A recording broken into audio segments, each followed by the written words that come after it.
Hi folks, really quick and simple video today. Stick around and I'll show you what I've just unearthed.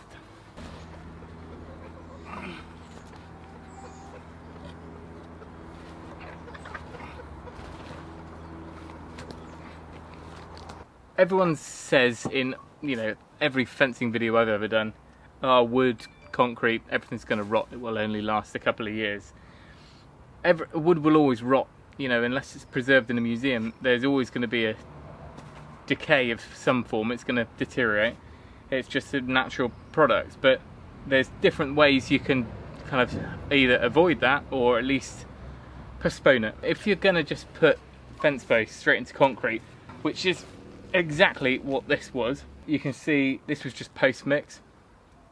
You can see I cored out, I used the auger, so it was a 150 6-inch auger, and then I kind of enlarged that a little bit, so we've got a solid core of concrete going down. Normally, often, where a fence post will fail is this point here. People will dig their hole, they'll fill the hole with concrete, and then their soil will be up here.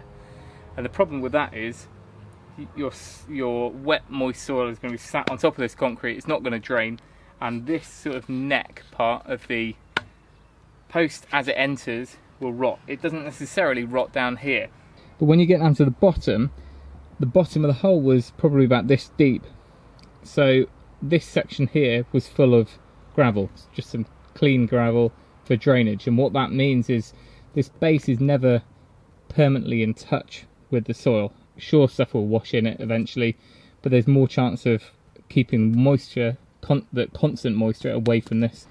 And actually, if I grab a screw, you can see this isn't rotten at all. That's solid.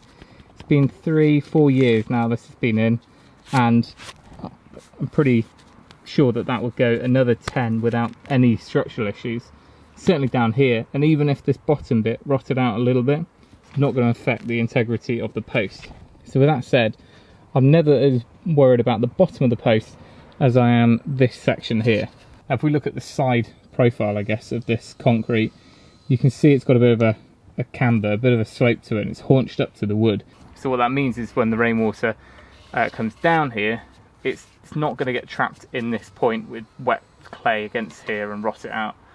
So this is kind of, hopefully, I know it's short term, it's only 4 years, but some sort of proof to the concept. A couple of exceptions would be concrete posts. Of course, they can go straight down in, or the sort of composite posts are another option. Now, if you don't want to go this route and you want to be a little bit more future-proof, then I'll show you the next option.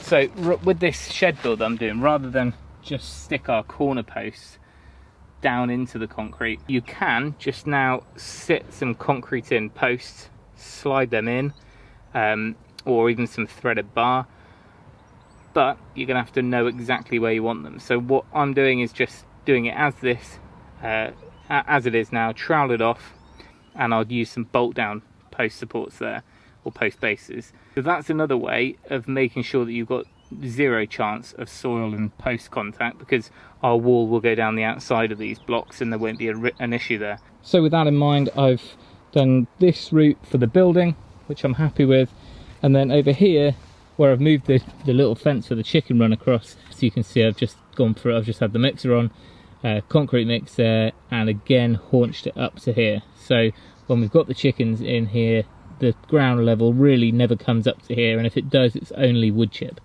So you can see here all the shreddings and chippings that come in here, and every 1 or 2 years we actually dig out about 6 inches, 150mm of this whole chicken room, because it's great compost, and that will always remain exposed or just under the surface level. Another thing to just quickly mention is I would never go this route for a fence unless it was sort of a right angle on the fence somewhere to give it the strength. A bolt down isn't really that great because all you're relying on is that connection down there. You can imagine the wind on a big tall fence is going to be pushing your leverage down there, is all at the surface, so you're relying on the mechanical fixing rather than any sort of physics of the wood being all the way down. So bolt down for a building or a shed base or something like that is great because you've got it's just holding the structure down. You're not resisting as much as you would with a fence. That might be preaching to the choir. It's pretty simple stuff when you think about it, but it's just kind of having the foresight to get it right and not have to worry about it years later when everything is falling down because the wind's picked up and your fence posts are snapped. So I just thought, whilst we had the chance to look at a fence post in the flesh 4 years later, pretty straightforward standard install. Whilst I'm at it, often get asked about fencing, fence posts, how deep I go. This is a bit different because all this had on it was mesh, so there's no chance of wind resistance. Wind is the enemy when it comes to fencing, really, so that is why I've got just over a quarter of it in the ground. If this was going to be a fence panel or some feather edge fencing or something like that, I usually treat it in thirds. I'm sure there's a golden rule out there, but I just treat it as thirds. So a third of whatever post length you've got needs to be in the ground if you're putting it in the ground. So for instance, if it was going to be a 6-foot fence, then you would use a 9-foot post, which is I think 2.7 metre post, 1.8 above, 2.7 in total. Yeah, I think that's right.